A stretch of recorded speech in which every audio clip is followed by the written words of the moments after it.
And we are back. The Premier League is now just 3 days away, so I can't put this video off any longer. We are today going through my table predictions for the brand new season.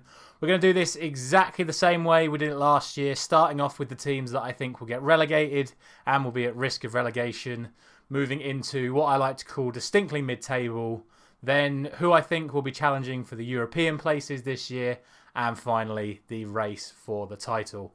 So we're not going to mess about, we're going to get straight into it, starting with the teams that I believe will either go down or be at risk of going down. And straight in at number 20, I am going to put Bournemouth. Now, the reason for that is I just don't really think they've done anything. They went down reasonably comfortably 2 years ago and lost a couple of their key players to other Premier League teams.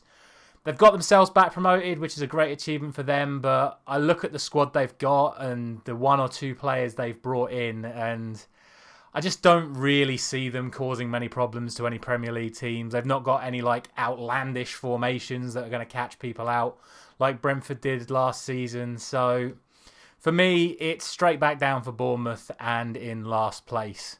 In 19th for the second year running, I am going to go for Southampton, and pretty much for the exact same reasons I put them 19th last season. They had a horrendous back end to last season, and they've not really signed anyone other than a couple of youngsters who would have to prove themselves immediately. And they've lost Armando Broja back to Chelsea after his loan ended, and they've been unable to get him on a permanent basis. So they're a worse team than they were last season. They were statistically on form the second worst team at the end of last season, and again, like with last summer, it still looks like James Ward-Prowse could leave. And if he does go as well, then that will all but seal their fate, in my opinion. They do have the ability to stay up, but for me, Southampton this year are going down. In 18th, I have gone for Brentford. Yes, I did them to go down last year, and they massively overachieved, in my opinion. They showed themselves to be a more challenging opponent than it was initially expected. However, I think a combination of second season syndrome and the loss of Christian Eriksen to Manchester United, I just don't see them doing enough. I think the other teams in the Premier League have better squads, in my opinion, better managers, and I just don't think it's going to happen this time for Brentford. They put up a good fight last year, but I don't think they're going to do enough to keep themselves back in the league for a third year. So for me, Brentford go down in 18th. As for the remaining teams that I think will be in risk of going down, I'm going to start with Fulham. I have them finishing 17th. I think they're still not the best team. They've made a couple of good signings, I think, especially João Paulinho. I think that is a great signing for them, the sort of player that will keep them up. Will Mitrovic be able to continue his ridiculous goal-scoring form from the Championship last year? It remains to be seen, but I think he will still score goals at this level. The big concern from their perspective is that they have lost Fabio Carvalho to Liverpool, and he was an integral part of the creative side of their team. So I think they stay up, but I think it's very, very tight for them. And it could be between, I would say it's between Fulham, Brentford and Southampton for those 18th, 19th spots. In 16th, I am going to put Everton. And this is again another combination of things. They almost went down last season. And in response to that, they've sold their best player to Spurs and signed two players from relegated Burnley. Albeit probably Burnley's two of their three best players, but yeah, they've signed two players from already relegated Burnley. They've signed Wolves' backup left back. As I talk right now, they are in talks to get Idrissa Gana Gueye back from PSG. I think that would be a massive boost to their survival chances, but based on what I saw last year, and I don't particularly rate Frank Lampard that much, especially as well, Everton do like to sack managers pretty quickly. I think if they have a poor start to the season and Lampard loses his job, whichever manager comes in is going to have a really hard job keeping Everton in the division. So for me, they are 16th. In 15th, I have gone for Leeds, and this is because they have signed, in my opinion, a couple of good players. They have, of course, lost Rafinha, but I think Sinisterra is a fantastic signing for them, and I think Tyler Adams is a more than capable replacement for Calvin Phillips. I'm not the biggest fan of the manager. I'm not the biggest fan of his style of play. I still think they're a weak squad, which is why I have still got them in this section of could go down. So for me, Leeds end up in 15th. Now we move on to the teams that I think will just be distinctly mid-table, i.e. they'll be safe from relegation, but they're not really going to be pulling up trees and challenging for Europe this season. Starting in 14th, we have the last of the promoted teams, which is Nottingham Forest. Now, they could very well be in that relegation scrap as well, but I think the amount of players they've signed, the amount of quality players that they've signed, they all sort of fit into the system that Steve Cooper's building. I really rate him as a manager as well. He would definitely be on my shortlist of England managers should Gareth Southgate leave, hopefully before, but more likely after the World Cup. So I think they have the capability of staying in the division. Yes, they've lost Jed Spence, but they've signed some good replacements. So for me, I think they are going to be the Brentford of this season. I think their style of play is very unique. It's going to catch a few teams out, and they are going to be fine thereabouts, which is why I've got them in 14th. In 13th, I've gone for Crystal Palace, and we all know how much I like to talk about the style of play Patrick Vieira enforces. For me, it's just about a quality of player. They have good, exciting players, but overall, it's a mid-table Premier League team. It's no more than that. It's not going to be challenging for Europe, but barring absolute disaster, it's not going to be at risk of relegation either. In 12th place, I've gone for Brighton. And again, kind of like last year, I wish I could put them higher. But as much as I like Graham Potter as a manager, and as much as I love the way that Brighton play, again, their squad just isn't quite at the level of the teams that will be challenging for Europe this year. So for me, Brighton, again, are just going to be in mid-table. As for 11th, I am going to go for Wolverhampton Wanderers.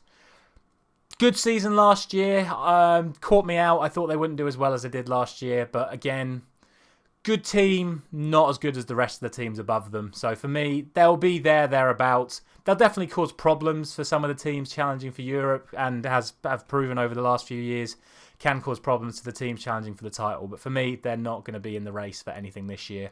And 11th is as high as I can put them. Now, on to the teams that I think will be challenging for Europe. And when I say challenging for Europe, I mean potentially all the way up to Champions League places. I think the league has brought in so many new talented players with the money coming into particular clubs that we'll get to in a moment. I generally think any of these top 10 teams could beat any of the other top 10 teams. And given the right form, the right momentum, this, that and the other, one of these teams could surprise the Big Six and sneak into minimum Europa League place, maybe even a Champions League place. 10th place, though, we are going to start with Newcastle. For me, they have not done anywhere near as much business as I thought they would. I know the new owners have said that they're going to build it slowly, try and follow Man City's model of getting there in 5 years rather than 2. It is, of course, going to be so hard now to break into the structure of the Big Six. It was easier for Man City when they did it. It was even easier when Chelsea did it. So I understand the way they've done it. For now, I don't think they've, again, quite got that quality of player to do any better than the teams above them. As I say this right now, though, they are being heavily linked with the likes of James Maddison and Timo Werner from teams above them in what I will be predicting. So if they can get a hold of them, then yes, I will put them higher in the league. But I have to do this now. I cannot do this at the end of the window as the season would have already started. So as it stands right now for me, Newcastle are 10th. In 9th, we're going to go for Aston Villa. Kind of the same sort of approach as I've sort of gone with Newcastle. I think they've signed some fantastic players, and on paper they have the really, really good starting 11. Impressed with the likes of Diego Carlos and Kamara. But for me, I don't think Steven Gerrard is the man to lead them any further up the table than this. Again, can cause problems to the big teams, but for me, not quite enough to get into a European place just yet. In 8th, I am going to go for Leicester City. We did just speak about the possibility of Maddison leaving. That bid was obviously rejected. Tielemans, as it stands, also still at the club. So for me, Leicester have managed to maintain their core players and are developing the next sort of generation with the likes of Drewsbury Hall, Patson Daka, etc. So I think they'll be thereabouts like they always are. I'm a big fan of Brendan Rodgers. So for me, Leicester come in 8th. And finally, we have the Europa Conference spot, which I'm going to give to West Ham United for a second consecutive season. Really intrigued to see how Scamacca does for them. And as it stands right now, it looks like they're close to signing Filip Kostic. I think those are two phenomenal signings that can certainly put pressure on the team challenging for the Champions League places. But again, as it stands right now, I don't think they're quite at the level of the Big Six. So West Ham, I cannot put you any higher than 7th.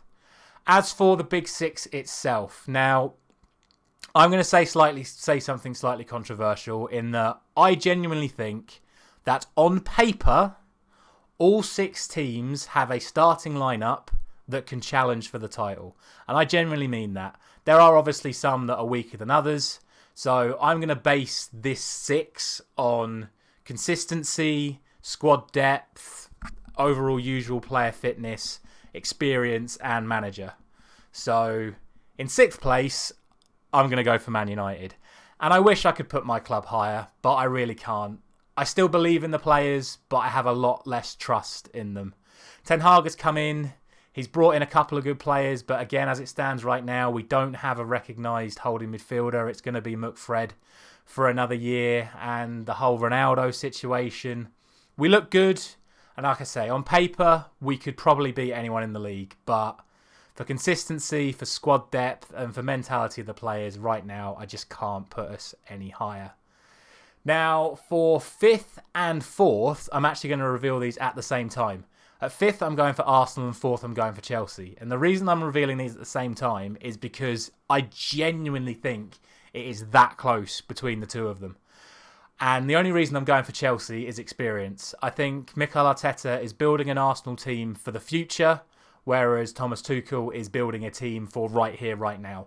I think if Arsenal have another good season this year, we could be talking about them as a minimum Champions League club next season.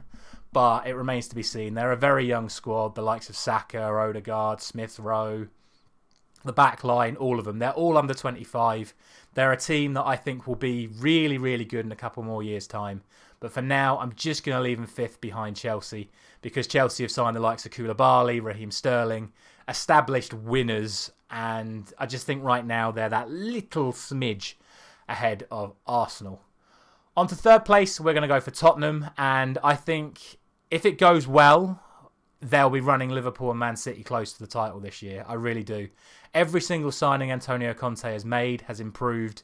Arguably his starting lineup, let alone the squad. He has made, well, other than Fraser Forster, he is obviously the backup to Lloris. But the rest of them are all fantastic signings that I think will have a big impact in the Premier League this season.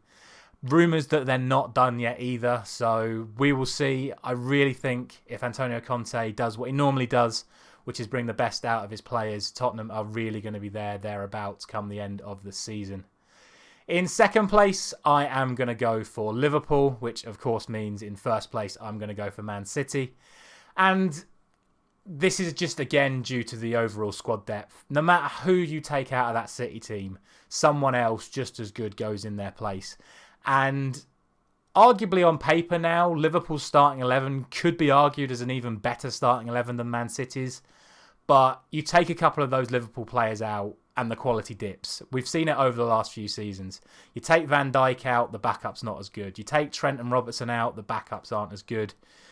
Even arguably you take Mohamed Salah or Luis Diaz out, the likes of Jota and Firmino, they're not quite as good as those other players. Whereas Man City, it just doesn't matter. With the possible exception of De Bruyne, who I still believe is the best player in the league.